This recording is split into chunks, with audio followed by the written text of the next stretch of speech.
Assalamualaikum warahmatullahi wabarakatuh.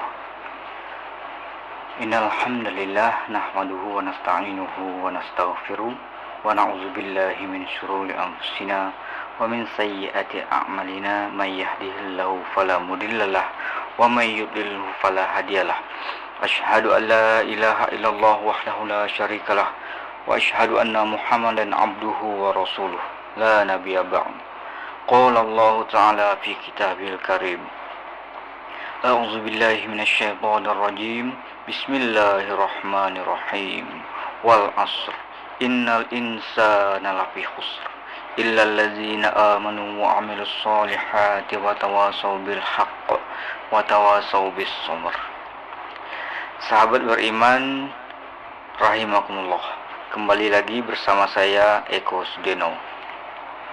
Pada kesempatan kali ini izinkan saya untuk menceritakan sebuah cerita tentang bagaimana keadilan Allah Subhanahu wa Ta'ala. Mari kita sama-sama mendengarkan kisah berikut ini. Dalam sebuah riwayat diceritakan bahwa pernah Nabi Musa alaihissalam berkata kepada malaikat Jibril, "Ya Jibril, sesungguhnya aku ingin sekali melihat keadilan Allah yang langsung terjadi di depan mata saya," kata Nabi Musa. Kemudian Allah Subhanahu wa Ta'ala melalui malaikat Jibril berkata, "Hai Musa, sesungguhnya engkau tidak akan mampu dan tidak akan sabar untuk melihat keadilanku," kata Allah. Kemudian Nabi Musa berkata, "Saya akan coba bersabar ya Allah." Allah Subhanahu wa Ta'ala dengan kemahamurahannya mengiyakan keinginan Nabi Musa alaihissalam. Allah memerintahkan Musa menuju ke sebuah sumber air yang ada di padang pasir yang cukup sepi dan jauh. Allah perintahkan kepada Nabi Musa untuk melihat apa yang terjadi tanpa harus ikut campur. Kemudian Nabi Musa bersembunyi di sebuah batu yang cukup jauh namun masih bisa melihat dan mendengar apa yang terjadi. Tak lama kemudian datang seorang penunggang kuda yang hendak minum dan mengambil air di situ. Saat ia sedang minum tanpa ia sadari salah satu kantong berisi uang miliknya terjatuh. Selesai minum orang ini langsung pergi.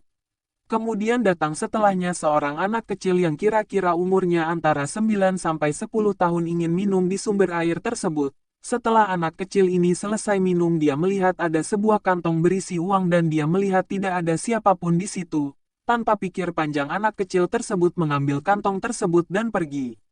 Tak berselang lama datang orang ketiga dalam kisah ini. Orangnya sudah tua atau sudah kakek-kakek yang juga mau minum dan berwudu untuk sholat. Setelah dia selesai wudu dan hendak salat, datang lagi orang pertama yaitu penunggang kuda dan bertanya, "Hai kakek, apakah engkau melihat kantong uangku di sini?" Kemudian si kakek berkata, "Saya buta dan saya tidak melihat apapun di sini." Penunggang kuda tidak percaya dan bersikeras bahwa kakek ini yang mengambil uangnya sehingga terjadi cekcok dan terbunuhlah si kakek. Nabi Musa menjadi tidak sabar ingin melihat keadilan Allah Subhanahu wa Ta'ala, maka ia pun berkata, "Ya Allah, saya tidak sabar bagaimana keadilanmu." Kemudian Jibril datang dan berkata, "Wahai Musa, sesungguhnya Tuhanmu menyampaikan salam dan mengatakan bahwa kamu memang tidak bisa sabar."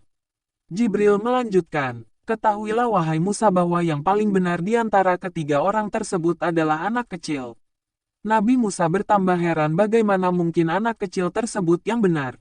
Kemudian Jibril menjelaskan, "Ceritanya begini wahai Musa, anak kecil tadi punya ayah dan ayahnya sudah meninggal. Ayah dari anak kecil ini merupakan salah satu pegawai dari si penunggang kuda.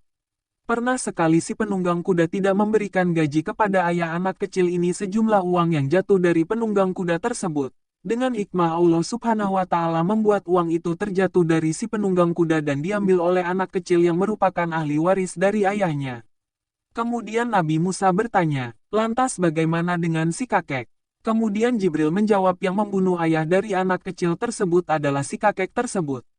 Subhanallah. Demikianlah Kemudian Nabi Musa pun kisah mengerti bagaimana keadilan bagaimana Allah Allah Subhanahu wa menunjukkan Ta'ala. keadilannya kepada nabinya Musa alaihissalam wassalam.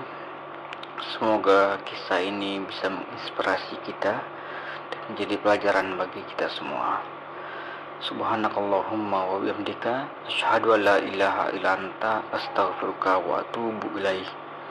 Assalamualaikum warahmatullahi wabarakatuh.